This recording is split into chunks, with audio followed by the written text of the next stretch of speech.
Reggie Van Lee, chairperson of the commission. I'm wearing a light gray shirt today, African-American man. I will now call the roll. When you hear your name, please answer present. Julianne? Present. Cicely? Present. Kimber? Present. Carla? Present. Gretchen? Present.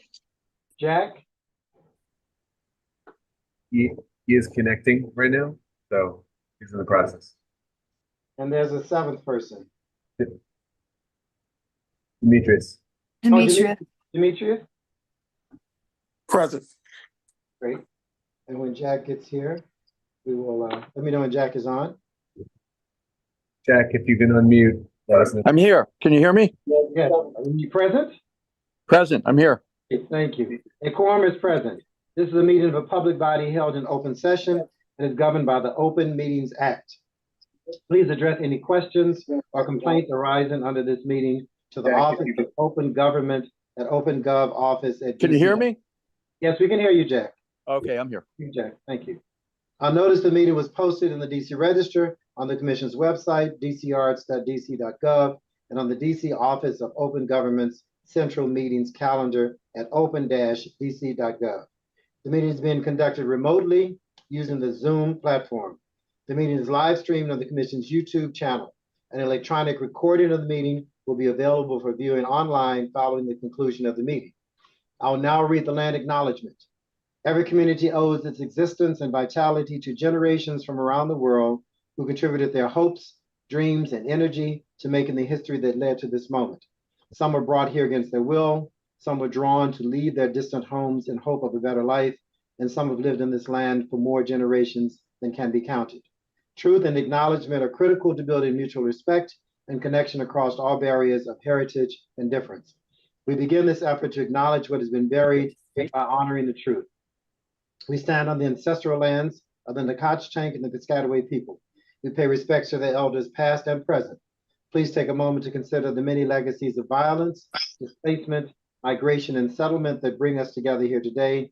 And please join us in uncovering such truths at any and all public events and to use such truths to guide the legacy of this Arts Commission.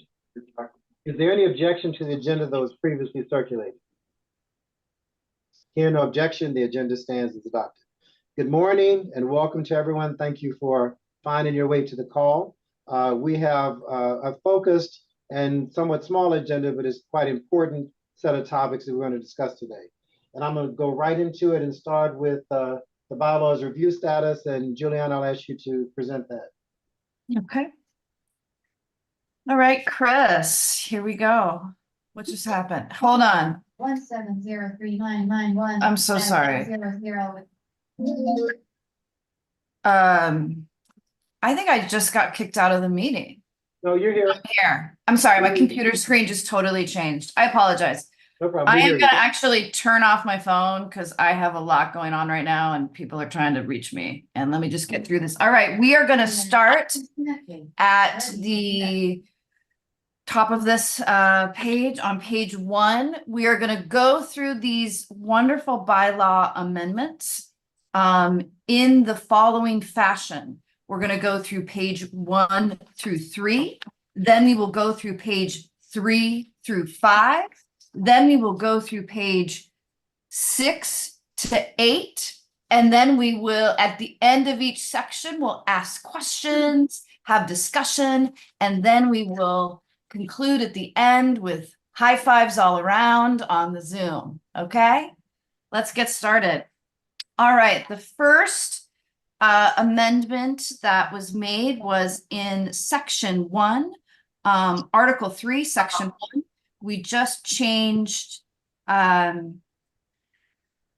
word commissioner to CHA. So you want to go ahead and scroll down, Chris, to the yellow highlighted CHA right there. Yeah, so we changed that from commission to CHA.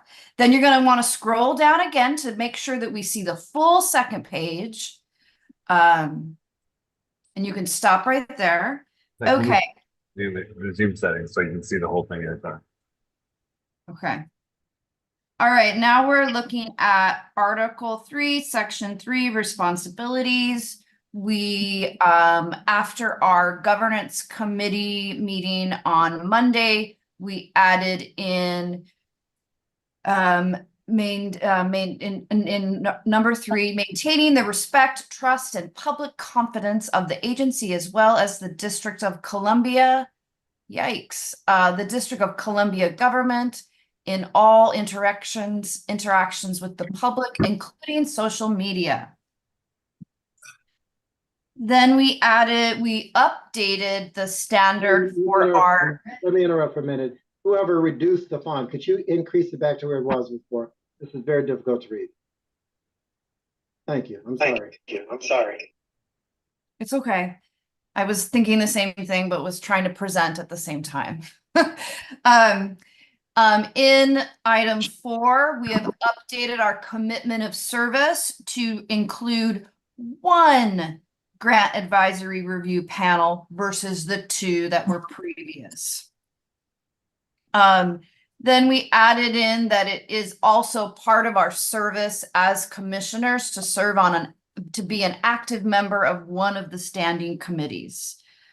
And then in this next section, section 6, we really kind of just updated the language to clarify that attending all regular and special and or ad hoc meetings of CAH and the committees to which we are appointed, commissioners shall have no more than 3 unexcused absences from the board or committee meetings. If we need to request to have an absence, that must be submitted to our committee chairs, or for the regular monthly meeting that goes to the chairperson. Both should be done with a minimum of 24 hours prior to the scheduled meeting. If we have members that are missing 3 consecutive meetings and just out of it and not, caring, I guess, the board chairperson or committee chair and the board chairperson may request to reassign the commissioner to another committee, designate appropriate remedies as necessary, up to recommending removal from the board. Okay. All right. We're going to ethics. We just added in there that the commissioners, as we all are aware, or if you're a new commissioner, annually we must do our annual ethics training as administered by the Board of Ethics of Government and Accountability. And that is, we're gonna move on down to page 3. Let's go to page 3. All right. Okay, kind of make sure, yeah. Okay, so we're going to complete a conflict of interest statement annually before any, before you really do any part of your service, and we need to describe the actual or potential conflict of interest that may exist in a member and deliver that statement to the governance committee, the chairperson, and the executive director. Now, this is not new, but I'm really hoping that all members, like we really start using the bylaws as we move forward, and actually follow them. And if we don't, we should update them like we're doing today. Number 4, voting on CAH funding for grants by the board is not considered a conflict of interest when grant recommendations submitted to the board do not list any names or identification of individuals or organizations, unless a commissioner has actual knowledge that their vote will impact an individual or an organization to which the commissioner has an actual or perceived conflict of interest. Commissioners shall refrain from voting and recusing themselves from any vote when the actual or perceived conflict of interest is present. All commissioners shall update their conflict of interest statement annually prior to convening any panel or deciding CAH funding matters.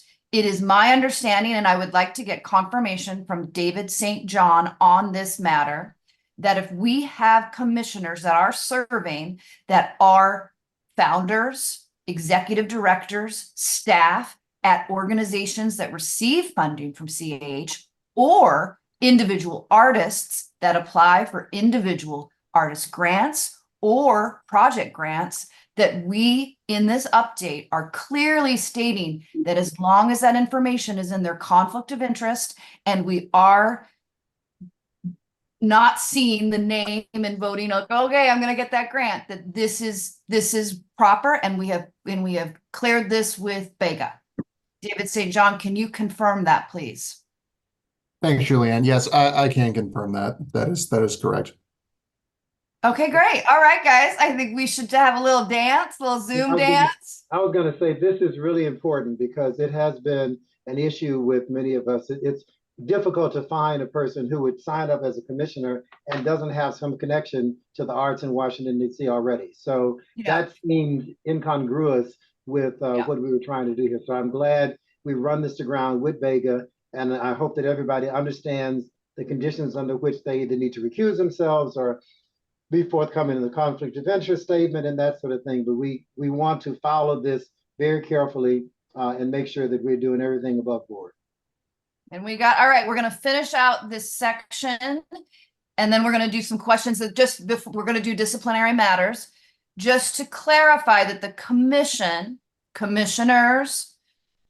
we do not have the independent authority to remove commissioners from their service.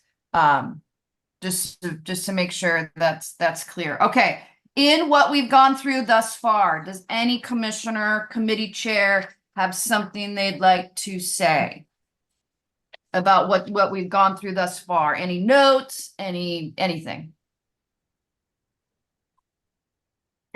Really quiet. No, Jack is saying something. Jack, what's up? I'm not saying. Oh, okay, sorry. Okay, let's keep it going. Let's get on down into the chairperson section, okay? All right, so we're now doing page 3 to page 5. All right. Very exciting. We added in number 1. I just added that the staff, because the staff actually does the agenda, and then the chairperson reviews it, and then it is finalized. And so I wanted to reflect that so that we can use the bylaws to help guide us. All right, number 2. This was in the strategic plan that the agency did in the last plan. And so we're going to add it to the bylaws because this is a typical thing to have in the bylaws. Be enabled to speak on behalf of the agency and the board to the press. And when we say press, we are including television, radio, and paper and internet journalism outlets. The chairperson and the executive director or the chairperson's designated commissioner, if the chair is unavailable, shall be the only individuals authorized to speak on behalf of the agency, including the issuance of press releases on behalf of the agency and board. Any press inquiries received by a commissioner shall be immediately directed to the chairperson. Okay. I think it's important to pause here and make sure that nobody has an issue with this, the commissioners or Aaron as well, if this is something that we think makes sense and can abide by. Yes, because I think with any press inquiry that would go to the chair, that would be sent to the communications branch here as well. So that's not a problem. And it's always smart. I know one thing I learned is that when you see these multiple statements coming out of big companies, it was all contrived, it was all put together, it was a lot of forethought in a sense. So we know that things go through our press office here, but this is a good safety measure to make sure that no off comment or a non-comment, especially if a paper reaches out to a commissioner and feels like I've got no response. Well, we know that an inquiry went to the chair and the chair then sent it to the staff here so we could do what we needed to do. So similarly, any commissioner that feels as though this unnecessarily ties their hands, are you comfortable with saying to the press, let me direct you to our chair, and then you're done? Any issues, anybody? Okay, let's keep it moving. I think it's great. All right, we added it. Okay, the next one is number 8. And this was already in the governance committee. You don't go, okay, this was already in the governance committee section, but I moved it to have it part of the chair because it's the chair and the governance committee working together to do this task. Work with the governance committee to conduct an annual review and performance evaluation of the executive director. Use the committee's compiled results for use in the performance evaluation of the executive director. When a new executive director joins CAH, the chairperson shall conduct an additional evaluation following the first 6 months of the executive director's service. Okay. Moving down to secretary.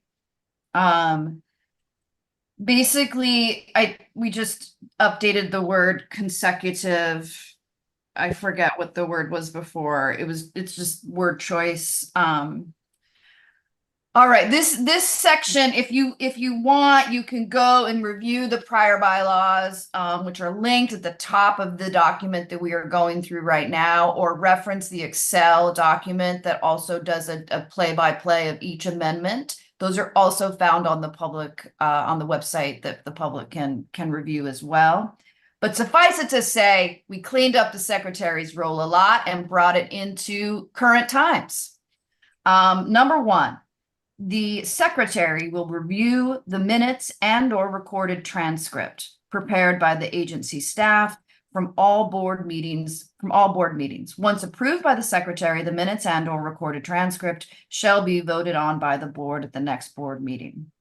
Once approved by the board, the minutes and or recorded transcript shall be made public as per the Open Meetings Act. I want to stop here for a moment and talk about minutes and or recorded transcripts. As many are aware, or maybe not, I am also working with the staff to create the SOP for doing the public meetings. And we had done a little bit of talking about, hey, Chris, do you want to go ahead and click open my whole comment there on the side? Just because that pertains to this. There is not a standard way in the Open Meetings Act for the presentation of a transcript. But as humans on the planet right now, we know we are not in the golden age of AI. We are in the infancy of AI. And AI is what's generating that YouTube transcript that the agency staff will use to do this. So as in talking with David St. John about this, because I believe it's an access issue. We have members of the public that cannot see, and they are cannot hear, and they are going to need to read. And that is, I mean, we don't need to go into it, but this is where this is the government. We got to service all the people. I'm going to request that the staff send me the transcript from the meeting that we have this coming Monday. And I'm going to review what that actually looks like when it comes out, so we can provide guidance to the staff on how we present that transcript and how we maybe go through and add in the names, because there's just certain things that don't come through in the transcript. How does everybody feel about this? Like, does anybody have an opinion about how the agency is presenting this to the public?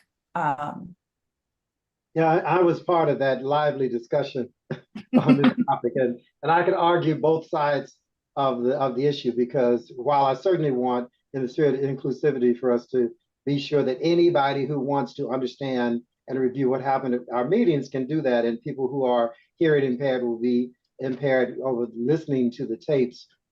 If it has to be written, it requires someone to interpret what went in the meeting sometimes, and to interpret what they heard. And that may or may not be accurate. So on one hand, the hearing could be a problem. On the other hand, you will hear exactly what happened as opposed to someone's interpretation. So they may have mispronounced the name or whatever. And the best I can do in writing up is what I think the spelling of the name is. So there are pros and cons to both sides. This is Gretchen. I agree with Reggie. We've discussed that many times. As long as what we post is ADA compliant, then I'm fine with it. And I totally agree that the full transcript should be posted so that there is no chance of misinterpretation by the editor.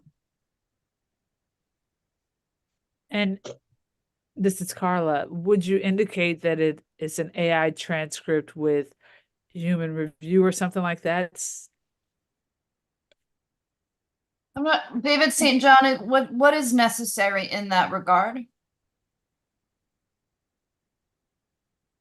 At the moment, there's nothing necessary regarding whether or not the transcript is auto-generated or whether or not it's physically written out, given the circumstances that we don't have a typist who's going to write it out. I mean, I'll put it this way, the AI guidelines of the District of Columbia are in their infancy. I was recently in a panel talking about that. For long-term sake, there's certainly no harm in stating that the transcript was created by AI and reviewed by humans. That would probably be the smartest way going forward. Yeah.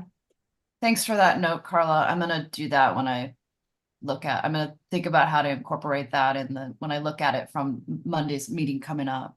All right, you guys, I think that's great. I feel good about it. Okay, moving on to number 2. We're gonna, and this is, hang on, I'm just trying to catch my, okay. Determine and implement with the guidance of the chairperson and agency staff the process by which the board is notified of upcoming meetings, agenda, committee reports, and materials presented at public meetings. And then we just changed the word chairman to chairperson. And then getting into the treasurer, we changed finance staff to resource allocation officer, because that's what we call that person that does that job. We also so one of the things that's coming up as we move into the next section is that we have updated and amended the bylaws that every committee meets quarterly or as needed. Which I know some don't totally go past the treasurer yet, Chris. I know some do need to meet more, and we have made the language fit that. Also, that the treasurer treasurer and or the resource allocation officer is going to the quarterly executive committee meeting, and we are reviewing the agency's budget. This will enable full participation by all members when it comes to how the agency is appearing at oversight hearings, how the budget is being thought about when it is being created, so that we are being transparent with all of the commissioners that can participate and should be participating in that. Okay. Any notes on the treasurer before we move down to meetings? Okay. And again, we're just reviewing them today. We're not voting. This is a discussion. We're not going to start voting until August 19th, as it says on the first page. All right, we can move to, did we, hold on a second. Oh, no, this is right. We're going meetings. We're going to meetings. Sorry. The quorum, we didn't actually change anything with quorum. We just updated the updated quorum. We just added in, including the monthly board meetings, executive committee meetings in accordance with the Open Meetings Act. And that we can't, talk about things privately. We also were able to add in a new section, moving the voting by proxy to section 6, and section 5 is stating that at each meeting of the full board, shall begin with the chairperson reading a statement expressing the truth and acknowledgement are critical to building mutual respect and connection across all the barriers of heritage difference and considering the many legacies. It's our land acknowledgement that we actually do that, and it's in our bylaws. Okay. Any questions, statements about the sections we just went through before we move on to the next chunk? Just add a S after meetings and quorum, section 3. Okay, what about it? Just add a S to meetings. Oh yeah, look at, no, Chris, go up. No. See where meetings is like Just- saying it has an error? It does. It needs an S. Can you just pop it at, no. Section 3, quorum, S, meetings. Lord, yeah, we'll meet you, good. Yeah. Okay. Hi, Carla, eagle eye. All right, we are now on page 6. All right, we're now gonna go through page 6 to page 8. Oh, sorry, someone's saying something. Right? Hello? No, okay. All right. Like I said, and you'll see this in every committee is now set to meet quarterly or as necessary or as needed. Okay. So that's all the updates to arts education. Then we get to the executive committee. They're meeting quarterly. The meeting shall be conducted according to the Open Meetings Act, and XCOM may only meet when a quorum is present. We just experienced that. Here we are, quorum met. The following board members are required to attend: the chairperson, vice chair, and secretary, and of the commission, and the chairs of all standing committees. All other board members may attend, but may not vote on matters before the executive committee. Okay. The other thing that it's not new to the bylaws, it's just put in the right place, that the executive director shall report to the XCOM quarterly and as necessary. Which seems like a good idea, right? We have things on the agenda after I get done with this that that should be coming from the executive director. Okay, finance committee. Wait, Aaron, you okay with that? Are we missing anything there that may be problematic? We're already doing that, so. Good, I just want to make sure, Yeah. Great. All right, section 4. Again, I just changed the finance staff person title to resource allocation officer, and that they're One quick question.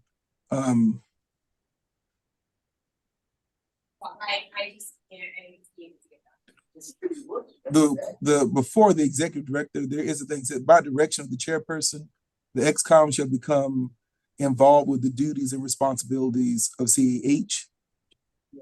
Was that already, has that always been in the bylaws? correct. Okay. The only things that are changed are highlighted yellow. Right.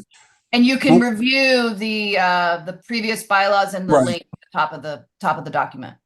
I think for your protection, we want to make sure that when we come up for like oversight or budget or this, that, and the other, we want to make sure that there's just a clear line of delineation so that it's indicated when, I'm not sure what language you would use in that point to say that, as duties as are within DC code or laws or what have you, so no one feels as if that they were tasked with doing something, tasked to work for the government when they are not employees of the government, that type of thing, just for your own protection.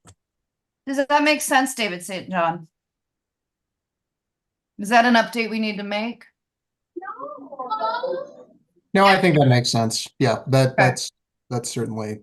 Okay, I made a note of it, so we will when we get to the end of this, we're going to review the schedule moving forward. Thank you, Aaron, as we are volunteers.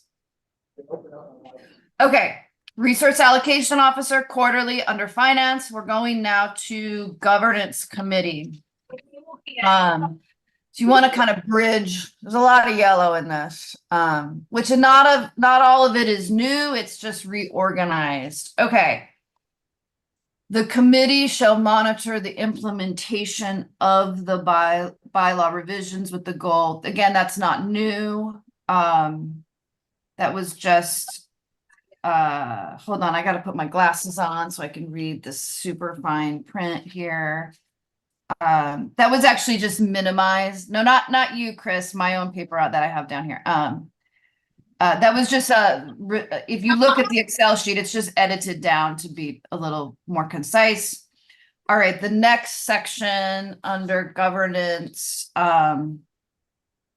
is also edited down from what was previously in there. Once a fiscal year and as needed, the governance committee shall facilitate communication among the commissioners on nomination of further commissioner candidates.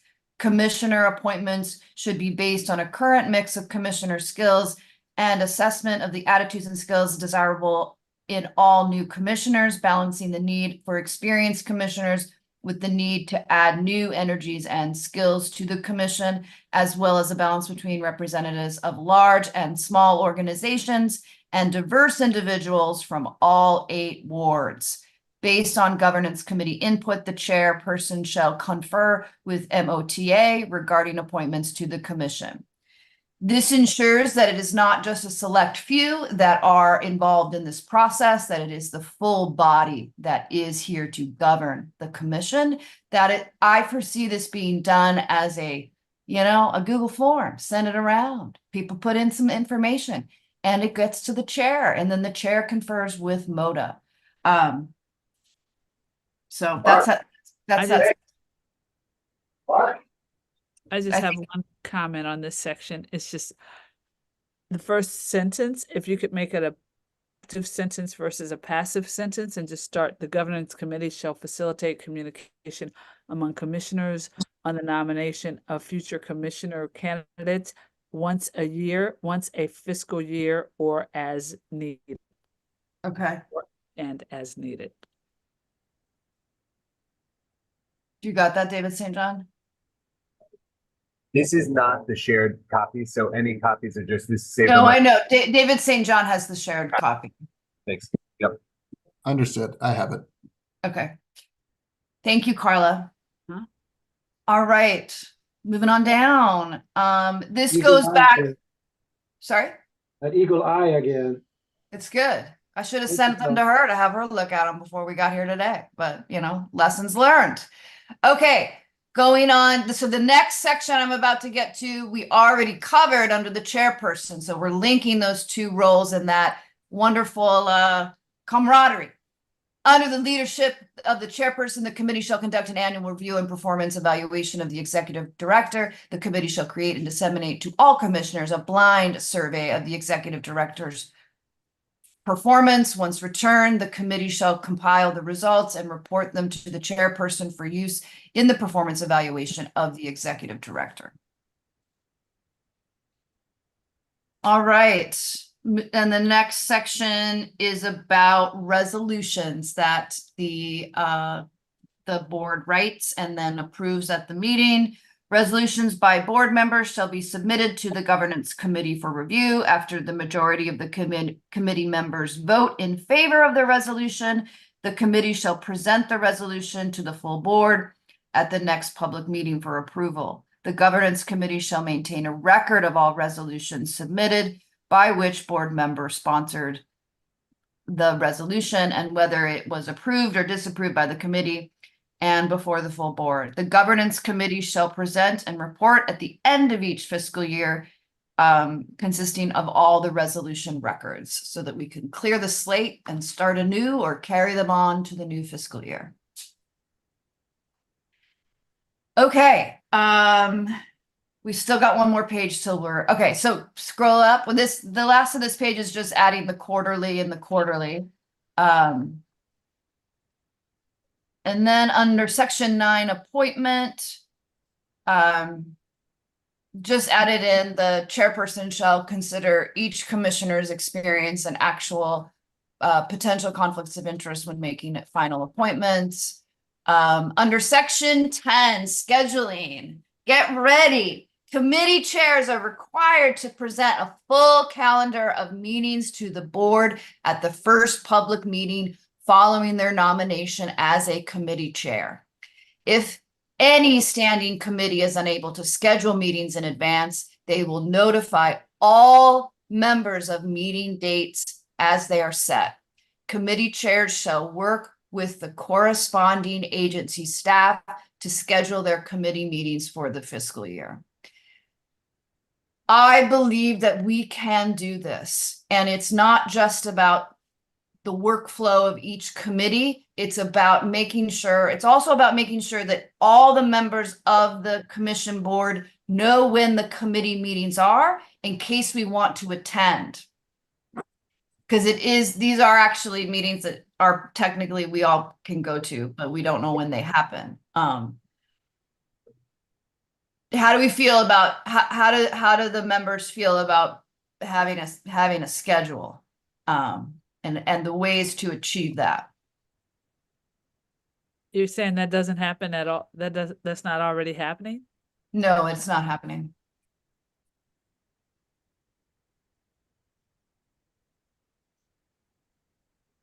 Okay, so what I'm gonna do is I already started like a schedule that's like a pretend schedule, so we can see what it looks like.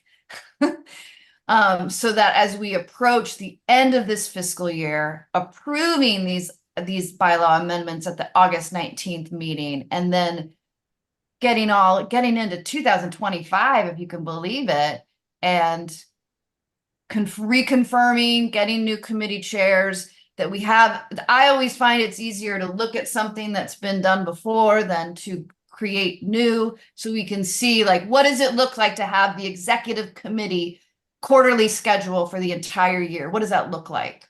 And because if we look at the full year, we can say, you know what, it makes more sense for us to meet in this month because the agency has this going on. Does that make sense? Yep.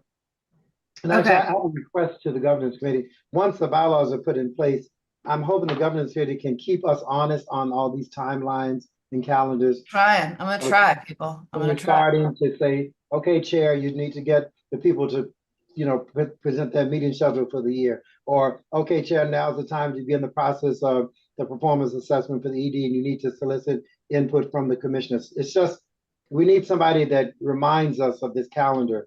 I think we're happy to abide by it, but we get busy. Well, a lot of that too is me being able to rely on the staff person that is the commissioner, which I think is, I'm so sorry, I'm totally spacing. Andrew, right? Yeah. Like, I think it's Andrew and I having, we have a great rapport now, but like, let's get it better, like just work, all of us working together to making sure that we are holding ourselves accountable. We have one more thing to go through before okay, this is another one, guys. Reports. A committee report, whether it is a report that presents information or a report that recommends an action, shall state if the committee has met and that the report is from a regular or properly called meeting of the committee where a quorum of the committee was present, or the report is for informational purposes only for the public. To allow for proper notice, all committee reports shall be sent to the appropriate staff person at least 4 days prior to the meeting where the report is to be presented. I started tracking whether committees were actually meeting when like a report was given at the public monthly meeting, and more times than not, the committee had not actually met as a group. I don't think that is and you can disagree with this, but I don't think that's really good when we're serving the public. And we could have a committee. I'm not saying anyone is doing this, but we could have a committee chair that just doesn't even have any members and they're just presenting what they want to present at every meeting. That is not of public interest, I believe. And I believe our service is to be serving the public. So, but guess what? In talking with Gretchen and also learning about public art, they don't meet every time, but they have lots of information that the public needs to know, right? Like we just had a series of grants open up, but we haven't had a grant committee meeting and we got a meeting on Monday. Well, the grant committee needs to make that announcement at the meeting. But that is when we will have the statement on the committee report stating whether it was where the members were there or if it's just for informational purposes. Does everybody feel good about that? Silence. I'm good. Yes. Yes, that's fine. Okay. Well, believe it or not, we only have 2 more things left. If you want to scroll. Okay. Under the executive director, I had this number 5 had said that the executive director would report on the 44 recommendations and the strategic plan. And that's great. But it's a little specific. So I think it's better to have the executive just be reporting monthly and as needed on the activities and operations of CAH to the board. Because that's what the executive actually does. Okay. I Okay. assume you're good with that, Aaron. That's a correct observation. That's what I'm already doing. And then the last change amendment is stating that the bylaws will have a thorough, full review every 3 years instead of whatever was happening before. This is another one of the, we need someone just to keep us honest, right? So somebody needs to be the keeper of the calendar of things, not just annually, but every 3 years as well. Yeah. And Aaron, in your interpretation, is that Andrew working with the chair of governance? I think it would be, as far as it would not be Andrew. I think that would be within our OGC, as far as from a compliance standpoint, so that we'll know around a compliance standpoint where we need to stay compliant as far as that's concerned. So who will be the staff person that will work with the chair of governance to keep the calendar and keep us honest? I would say, as far as this is concerned, it would be the staff person identified by the Office of General Counsel. Okay. Yeah. Our general counsel, you mean? Yeah, our general counsel. So Yes. David St. John, that's his name. That's No. his title. I'm saying because regardless of who's in these positions, Right. I got you. But that's who it is. That's who it is right now, right? Exactly. Yeah. Okay. You can actually stop sharing this document and maybe go to the agenda, but I just want to state our timeline on this wonderful bylaw amendment process. And before I do that, I would like to specifically thank David Martins and David St. John and Gretchen and Reggie Van Lee in taking the time to go over stuff with me as we approach this project. I appreciate everybody's input and thought, and also arguing with me. It's good to have opposing views. So keep that, we got to keep that going. Just to recap, we brought the bylaw amendment suggestions February 12th to the executive committee. And then we talked about it and presented them in our March 18th public meeting. We are now in the month of June and we are here at the executive committee meeting. What we are asking of the committee chairs of all standing committees, who all of them are on this Zoom right now, except for Hector, but Chase, who is a governance committee member, has said he will deal with arts education, is for you to review these in your individual committee meetings so you can speak with the members that are not here, which I think that's only one person right now, but that's okay, because I see Cora on here. Hello, Cora. And if you have things to say, please say them, send emails, send text messages, whatever you need to do. And we are going to request that if you have any suggestions of anything else that should be added, amended, whatever it is, that we get that by Tuesday, August 6th. And we're going to send a reminder. And then the governance committee is going to meet on August 12th, review those changes and bring it to the full board for a vote on August 19th and move it on into 2025. That's the plan. Thank you for the excitement. Well, let me pause to thank the entire governance committee in general, but Julianne in particular, around getting us to this point. This is a lot of work, a lot of issues, a lot of conversations, some debates, but we're in a good place, and that we have, in 45 minutes on this call, gone through the hard work and hopefully arrived at a good place. I think there are only 2 or 3 members not on the call: Chase, Amy, and Hector. Yeah. And so as the committee chairs go to their committees and have these conversations, hopefully very quickly, we can either get input or get resolution, because we've all heard it with the exception of those 2 or 3 people. So thank you, thank you, thank you. You can't run these organizations without real governance. And so I'm glad that you took it so serious. And I want to make sure we do have a mechanism to keep us honest. We got a good document here. We need to live this document. So if we have in the form of the governance committee chair and who the office of general counsel from the commission appoints, those 2 together will keep us honest on this. So thank you.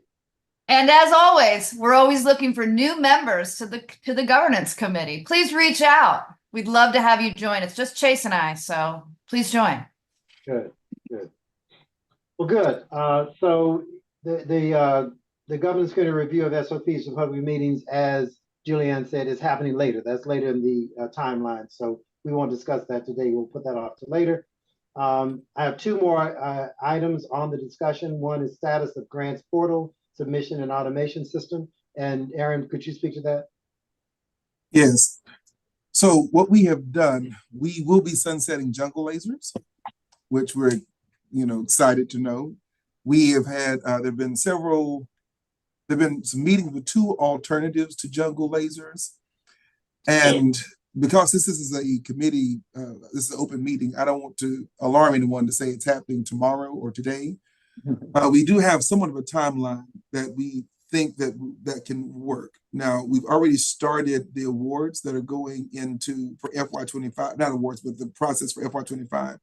So the data has already been in jungle lasers for that. So we're thinking, and we also have to think about our grant system works in 2 spaces. You can have one system that handles both pre-award and post-award. You can also have a grant system for your pre-award and a grant system for your post-award. So we do know we're sunsetting jungle lasers. So when we look at the post-award for this current FY25 awardees, we're looking to have a different post-award system to start. And so we have met with we have some alternatives. One is QuickBase as a system that's already being used by the district government. Smartsheet is used by OGC, and we're looking to see more information how that's Edward, Gotcha. Edward. I don't want to Edward. In case if someone's asking. Edward, Oh, yeah. Edward, would you mute your line? I'm sorry. Thank you. So we've identified 2 post-award systems that we could possibly be using. So we're looking at the fall of this year when we start our awards to be using the new post-award tracking system, and then using one of our grant lines to test out a new pre-award system to have them working in contingency. What we don't want to happen with our grantees and also with our employees is the same thing that we went through with DIFs, both the year before and this year. We want to be able to work out kinks, see what's working, see how it jives and how it works together. So the team has been meeting. They've met with some of the other applications, and we're on the right. The commissioners and the community have wanted something different. And so we're looking not only from a space of what systems that we can utilize, but what we can do from a human resources side. What can we do as employees to make this process a bit better? So that's my update as far as the grant portal and switching over to our automated system. Any questions from the commissioners? Questions, comments, concerns? Full speed ahead, please. I just have one quick question. This is Cecily. Is this going to help with some of, because I know one of the issues at the beginning, we were talking about a lot of paper, being exchanged, is this system going to help eliminate some of that paper trail as well? Yes, ma'am. That is the hope. And Well, which that's the plan, right? That's Yeah. why we do it, right? yeah, removing some of the paper trail will help us, we hope, with perhaps speed and accuracy. So that's a good thing. Great. But other questions? And later you'll get back to us, Aaron, on the actual timeline once you have some more clarity, because we'd like to, put those timelines not in concrete, but at least to have some milestones that we're working against. Yes. And what I can do, I can send you all a little transition timeline that we're tentatively working with and that you all can have. Please. The last item has the CAH partnerships and sponsorship procedure. Once again, that's Aaron, right? Yes, when we last talked, we discovered that being that the sponsorships come from the admin line, that is something that the commissioners, it's not a decision process in a sense, or a vote or anything of that nature that the commissioners would need to be doing. And so what currently happens in district government is that throughout that decision is usually made finally and only with the executive.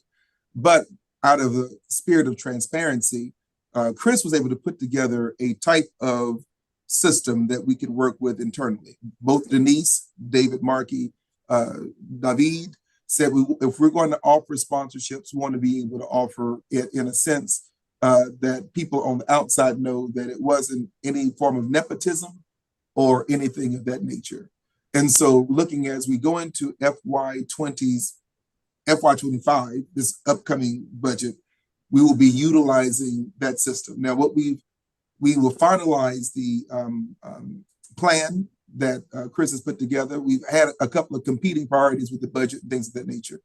But what I have been doing already is utilizing some of the parameters that they have. So in, I think 3 commission meetings ago, we let people know that they could reach out to the office, and there are certain things and thresholds we ask of people who are looking for sponsorships to see, to get information about their past experience.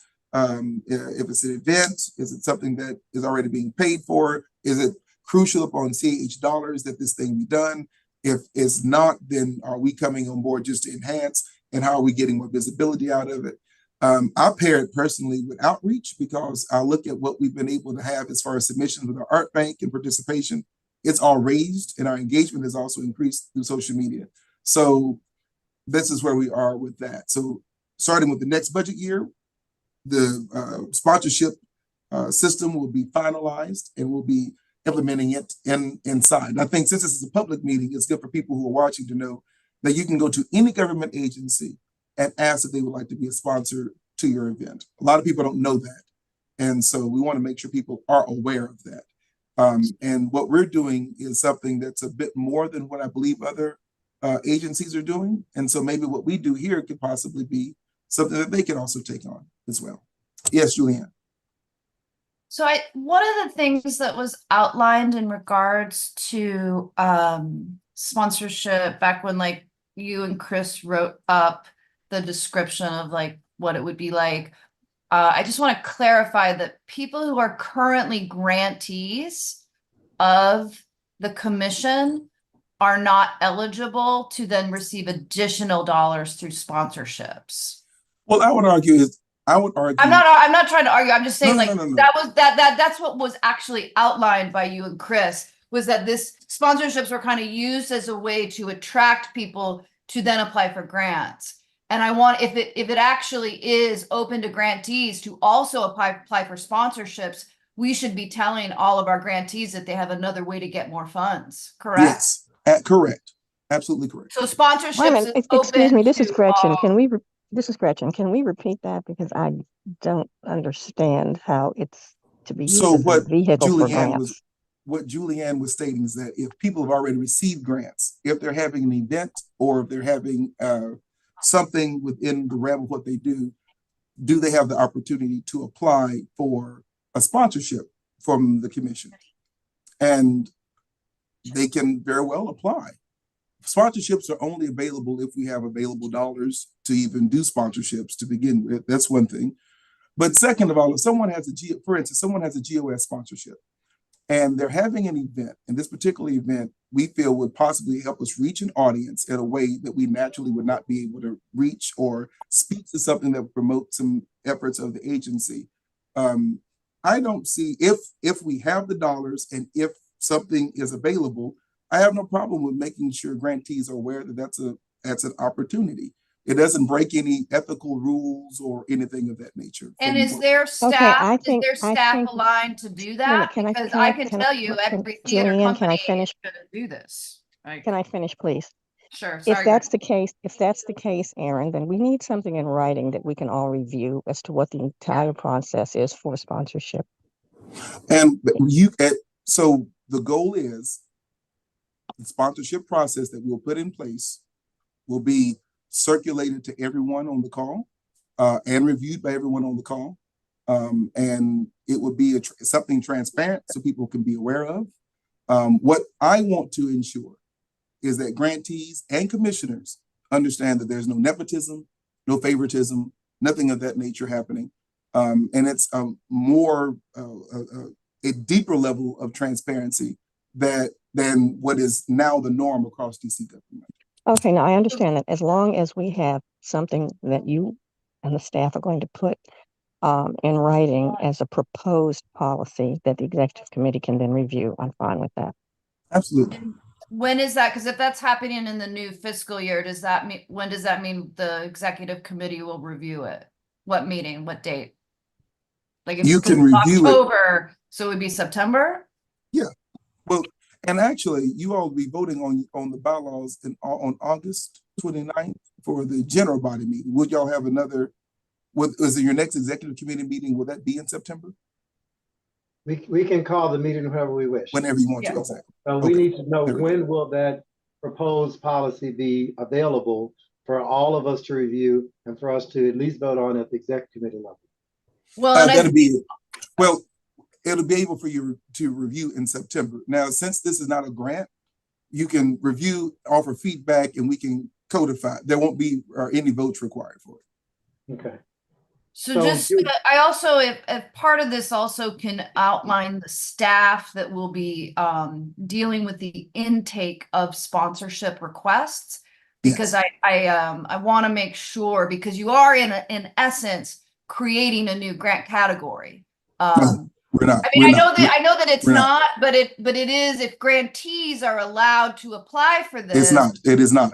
It is not. But I if understand grantees that. are One- allowed to one- apply to this, then they're all gonna apply if they have events, which most arts organizations have But to events. be clear, it's not a grant. No, Let's I not get understand the it's not. nomenclature confused. It is not a grant. I totally understand that. I will be Grants are fine as, handled and all that sort of stuff. We have a whole process for grants. It is not a grant. It is funding from the Arts Commission, but it's in a category that's called sponsorships. No, I agreed. understand, but it My is con- something my that people concern- are my gonna con- apply to. My concern, that's fine. My concern again is that this be written out completely, Aaron, with you and the staff, and that it be reviewed and approved by at least the executive committee. Yep. Full transparency. Absolutely. Right. We want to get this right. So I don't want to confuse issues, but the agenda says partnerships / sponsorships. Are they the same or are they different? So they are, there's actually several different, you're looking at the ways the OCP, the OCFO may code different things versus what we do. Some of the things that we might think are sponsorships are actually advertising. So there's several different little areas in here, but they break Will all that down be into clear- two different. Will all that be clarified in what you send us? I can make sure that's clear. That's Please, clear. 'cause I don't want to just say sponsorships and then later we say, what are the partnerships? Of What course. about an ad? So whatever the category, the same way we handled the who can speak on behalf of the commission, we said the written press, we said email, we said social media, just to be clear of what Right. all is covered there. And again, you said you think you'll have that ready when? We can Yeah. review that in August. Okay, good. So let me start with Gretchen. Are you okay with where we are in the process going forward? Yes, I am, as long as nothing's executed without review and approval by the executive committee. And Julianne, are you okay and clear with the process and where we are? Just the one thing, I just want to make sure that the staff, like what the staff lift of this is thought about. Because I think when it's opened up and put on the website, I mean, I can think of 20 to 30 individuals and people and organizations that are going to start applying or sending in the information, however the wording is supposed to be.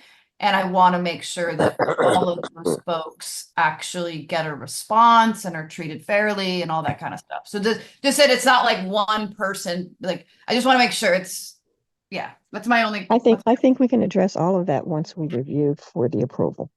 Okay. I think what also needs to be addressed. Good morning. This is Cora. Good morning. And I've had experience with this with other people. It's not clear about what makes you qualified and not qualified for it. And so in addition to what you are offering, you should also list out what the qualifications or the disqualifications are. For instance, one of the groups I know applied for I think a sponsorship or ad, and they went down the process, and then they were told because it was a fundraiser, she wasn't qualified for it. Well, they should have said that at the top. So I think the qualifications are very important to be listed in that. Absolutely. Agreed. Anybody else? This is an important topic, and I'd like to try to resolve it. So any other issues or concerns that we need to put into the hopper to be addressed in this proposed policy from anyone else? I guess I do have another item. I'm so sorry. I think as commissioners, like as the board governing all those wonderful things in our service, we should have some knowledge of how much money is being spent in this line item in our budget. And I can sort of discern that by conferring with the resource allocation officer, but I think as a full body, we should know 100,000, 200,000, you know, what it is exactly. I think that would be helpful for us to know how to encourage its growth or how to, you know, just the parameters of it. That I believe is our role. No, I agree. Okay. No, I agree with that. And also, just so you know, coming from my previous life, as far as working with nonprofits and as an artist, I know that when I've reached out to agencies before for sponsorships and support, and can you support A, B, C, or D, it was a nebulous. It was either maybe who you knew, or you never knew if you would get the money actually in a timely manner, if possible. There was never a threshold of how much you could possibly even ask for or what would be given in a sense. And what's unfortunate is that many nonprofit and individuals in the community don't even know that they can go to all of our government agencies, because this currently is a practice that happens. So I think what we're doing is setting a new precedent and even adding some clarity in a big way. So, well, I would suggest looking at OCTFME. They have a wonderful agreement they send out, and they clearly state that you don't receive the funds until after the activity has happened.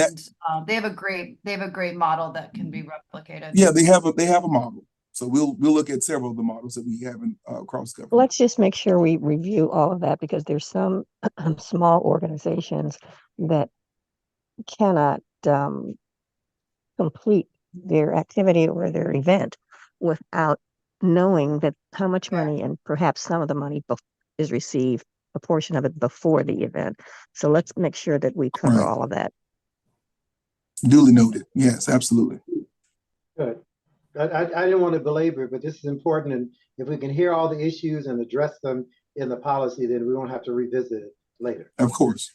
And I want to reemphasize, and maybe I wasn't as specific as I should be, but it is a very muddled area of what is the difference between a sponsorship or a ad or what is the other a partnership? What is the difference between those three things, and what are your qualifications to apply for each one of those things?